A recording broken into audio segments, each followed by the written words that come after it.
بسم اللہ الرحمن الرحیم۔ آج ہم آپ کو حضرت آدم علیہ السلام کے بارے میں تفصیل کے ساتھ بتائیں گے۔ کیوں حضرت آدم علیہ السلام کو جنت سے نکالا گیا؟ حضرت آدم علیہ السلام نے کس کے کہنے پر جنتی پھل کھایا تھا؟ چلیے ویڈیو کو شروع کرتے ہیں۔ حضرت آدم علیہ السلام کی کہانی قرآن و حدیث میں تفصیل سے آئی ہے۔ آپ کو اللہ تعالیٰ نے انسانوں کا پہلا نبی اور بنی نوع انسانوں کا پہلا انسان بنایا۔ حضرت آدم علیہ السلام کی کہانی کی تفصیل اس طرح ہے۔ اللہ تعالیٰ نے حضرت آدم علیہ السلام کو اپنی قدرت کی مٹی سے پیدا کیا، پھر ان میں اپنی روح پھونکی اور انہیں زندگی بخشی۔ اللہ تعالیٰ نے حضرت آدم علیہ السلام کو جنت میں سکونت دی اور ان کے لیے جنت کے تمام فائدے فراہم کیے۔ ان کے ساتھ حضرت حوا علیہ السلام کو بھی بنایا گیا۔ حضرت آدم علیہ السلام اور حضرت حوا جنت میں خوشحال زندگی گزار رہے تھے، مگر اللہ تعالیٰ نے انہیں ایک درخت کے قریب جانے سے منع کیا تھا۔ اللہ کے حکم کے باوجود شیطان نے حضرت آدم علیہ السلام اور حوا کو بہکایا اور انہیں اس درخت کا پھل کھانے کی ترغیب دی۔ جب حضرت آدم علیہ السلام نے اماں اور حوا کے قید کرنے پر ممنوع جنتی پھل کھا لیا تو اس کا لقمہ ابھی پیٹ تک نہ پہنچا تھا کہ جنتی لباس اتار دیا گیا۔ حضرت جبرائیل علیہ السلام نے آگے بڑھ کر سر سے تاج عزت اتار لیا۔ حضرت میکائیل علیہ السلام نے پیشانی سے نشان وقار اتارا اور حضرت جبرائیل علیہ السلام کو فی الفور ان کی خدمت سے ہٹا لیا گیا اور فرشتوں کو حکم ہوا کہ ان دونوں کو میرے وقار وجار سے نکال دیا جائے۔ آدم و حوا علیہ السلام نے جو خود کو برہنہ دیکھا تو فرتی ندامت سے بھاگنے لگے۔ جس درخت کے پاس چھپنے کے لیے جاتے وہ ان سے الگ ہو جاتا۔ بالآخر حضرت آدم علیہ السلام کے بال اناب کے درخت کی شاخوں سے الجھ گئے۔ آپ کے دل میں فوراً خیال آیا کہ میں عذاب الہی میں جھگڑا گیا ہوں۔ آپ نے درخت سے فرمایا مجھے چھوڑ دیں۔ درخت نے کہا مجھے اسی بات کا حکم دیا گیا ہے، اگر خلاف ورزی کروں گا تو میری کیفیت بھی آپ کی طرح ہوگی۔ اس وقت حضرت آدم علیہ السلام کی زبان سے علامہ کے الفاظ نکلے۔ خطاب باری تعالیٰ ہوا، اے آدم مجھ سے بھاگ کر کہاں جانا چاہتے ہو؟ آپ نے سر جھکا لیا اور کہا یا رب العالمین میں تجھ سے بھاگتا نہیں ہوں بلکہ شرم و ندامت کی وجہ سے چھپنا چاہتا ہوں۔ پھر ارشاد ہوا، اے آدم کس جگہ ہو؟ عرض کیا الہی درخت اناب کے نیچے بھرنگی کی حالت پر اسیر ہوں۔ درخت کی شاخوں نے مجھے روک لیا ہے، اب تو میرا حال نہیں پوچھتا اور میری حالت پر ترس نہیں آتا۔ فرمان الہی ہوا، اے آدم تمہاری یہ پریشانی تمہارے اعمال کا نتیجہ ہے۔ اس کے بعد حضرت جبرائیل علیہ السلام آگے بڑھے تاکہ حوا علیہ السلام کو جنت سے نکال دے۔ حضرت آدم علیہ السلام نے سرتر پوشی کے لیے جنت کے درختوں سے پتے طلب کیے، مگر سب نے پتے دینے سے انکار کر دیا سوائے انجیر کے۔ پھر اماں حوا کو مخاطب کرتے ہوئے ارشاد ہوا، اے حوا کیا سبب ہے کہ تم خود بھی گمراہ ہوئی اور آدم کو بھی ورگلایا؟ حوا نے عرض کیا یا رب العالمین یہ بات میرے تصور میں بھی نہ تھی کہ کوئی تیری جھوٹی قسم بھی کھا لے گا۔ مختصر یہ ہوا کہ فرشتوں کو حکم ہوا آدم کے سر کو درخت سے آزاد کراؤ۔ حضرت آدم علیہ السلام کو جب یہ یقین ہوا چلا کہ عطاء خداوندی سے رہائی ممکن نہیں تو عرض کیا، اے میرے مالک تو نے مجھے اپنے دست قدرت سے پیدا فرمایا، اگر تو اپنی روح میرے اندر نہ پھونکتا تو ملائک کو میرے لیے سجدے کا حکم نہ دیتا اور سعادت سے مجھے محروم مت کر۔ حضرت آدم علیہ السلام کی التجا کا کوئی جواب نہ دیا گیا اور ارشاد ہوا میرے بندے کو لے جاؤ۔ فرشتوں نے آگے بڑھ کر حضرت آدم علیہ السلام کو پکڑنا چاہا تو آپ نے ایک ہاتھ سے دوسرے ہاتھ کو پکڑ لیا اور عرض کی، ابھی میں تیری جدائی کی تاب نہیں رکھتا اور تو مجھے جنت سے نکال رہا ہے، تیرے بغیر مجھے سکون و قرار نہ آئے گا، خداوند مجھ پر رحم فرما۔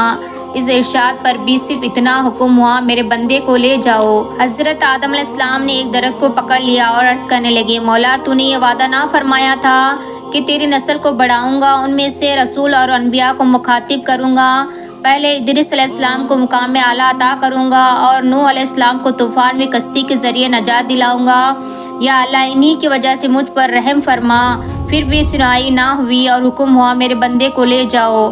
فرشتوں نے حضرت آدم علیہ السلام کا بازو پکڑ لیا۔ حضرت آدم علیہ السلام نے پھر درخت کو مضبوطی سے تھاما اور التجا کی، الہی تو نے فرمایا تھا ایک پیغمبر تیرے نسل سے پیدا کروں گا، اسے منصوب قلب پر سرفروز کروں گا، اس کے فرزند کو ذبیح بناؤں گا اور پھر موسیٰ علیہ السلام کو مبعوث فرماؤں گا اور اسے ہم کلام ہونے کا شرف بخشوں گا، یا الہی تو ان کی وجہ سے مجھ پر رحم فرما۔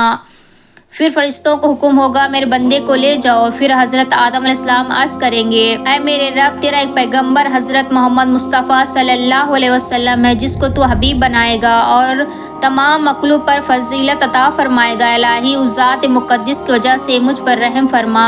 چنانچہ حکم ہوگا اے فرشتوں اب میرے مقروب بندے اور نائب کے ساتھ تنبیہ برتو، کیونکہ وہ اب میرے بارگاہ میں ایسے شفیع کو لایا ہے کہ جس کی برکت سے جو کچھ طلب کرے گا پائے گا۔ اے آدم، ہم نے سرزمین پر تمہیں اس لیے تکلیف فرمایا تاکہ زمین کی خلافت و امارت اور اس کو آباد کرنے کی ذمہ داری تمہارے سپرد کریں، لہٰذا تم جاؤ اور وہاں اقامت گزیر رہو۔ حضرت آدم علیہ السلام نے عرض کیا کیا مجھے دوبارہ وحشت میں داخلے کی اجازت مل جائے گی؟